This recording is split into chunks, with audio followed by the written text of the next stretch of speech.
আমাদের হাতে তো অস্ত্রপাতি কিছু নাই, যেমন বাংলাদেশ। এখন যদি বলে আমেরিকা বলে বাংলাদেশের সঙ্গে যুদ্ধ করবো, তা আমাদের বাঁশের লাঠি নিয়ে দাঁড়াতে হবে, ঠিক কিনা? পাগড়ি দিয়ে বায়াত করা, আর রসুল কোন বায়াতের কথা বলেছে শুনে মরেন। যারা হজে গেছেন, হুদাইবার মাঠে যারা গেছেন, হুদাইবার মাঠে হজে যারা গেছেন, আমি হজ করে আসলাম, আমার মুআল্লিম 45 মিনিট হুদাইবার ময়দানে দাঁড় করায় রাখলো। আমরা কোরআনের এক একটা আয়াত হাদিস এক একটা খুলতে লাগলাম, আর হুদাইবার মাঠকে অবজার্ভ করতে লাগলাম। এর মাঝখানে দেখলাম 10টি কাফেলা হুদাইবার ময়দানে বিদায় দিয়ে চলে গেল, আর আমরা 45 মিনিট ঠিকানে আছি। কি নিয়ে আছি শুনুন। হঠাৎ উসমান জিন্নুরাইন রসুল পাঠালেন। রসুল এরামের কাপড় পরা আছে, আল্লাহ নবী দাঁড়িয়ে গেলেন।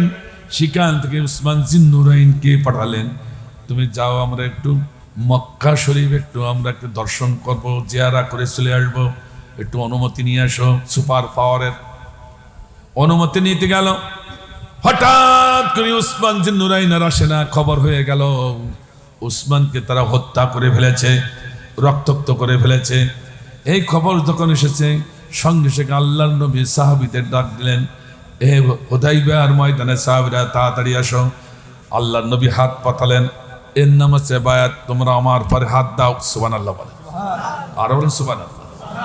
বায়াতের কথা যারা বলেন, পাগড়ি দিয়ে বায়াত করা, আর রসুল কোন বায়াতের কথা বলেছে শুনে মরেন, অসুবিধা আছে নাকি? আল্লাহ নবী বায়াতের জন্য হাত লম্বা করে দিয়ে সুবহানাল্লাহ বলেন।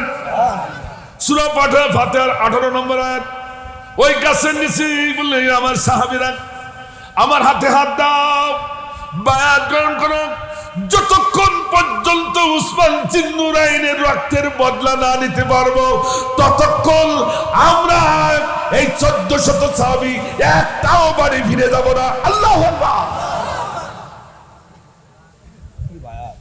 কি বায়াত, বুঝতে পেরেছেন? আপনারা জানেন ইহরামের কাপড় পরলে একটা উকুন মারা হারাম, একটা উকুন মারা হারাম।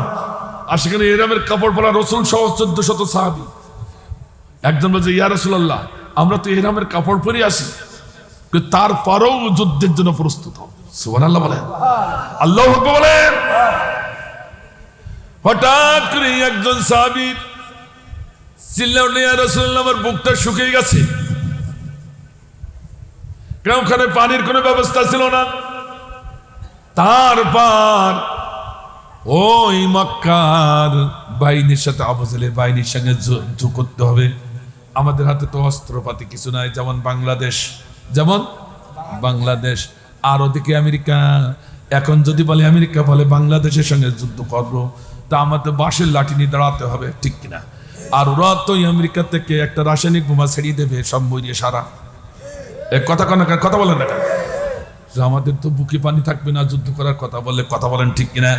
তেমনি সাহাবীদের ভয় হয়ে গেল, ইয়া রাসূলুল্লাহ, যুদ্ধের জন্য আমরা প্রস্তুত আছি, কিন্তু আমাদের বুকের ভিতরে তো কোনো পানি নাই, সব শুকিয়ে শেষ হয়ে গেছে, উপায়টা কি?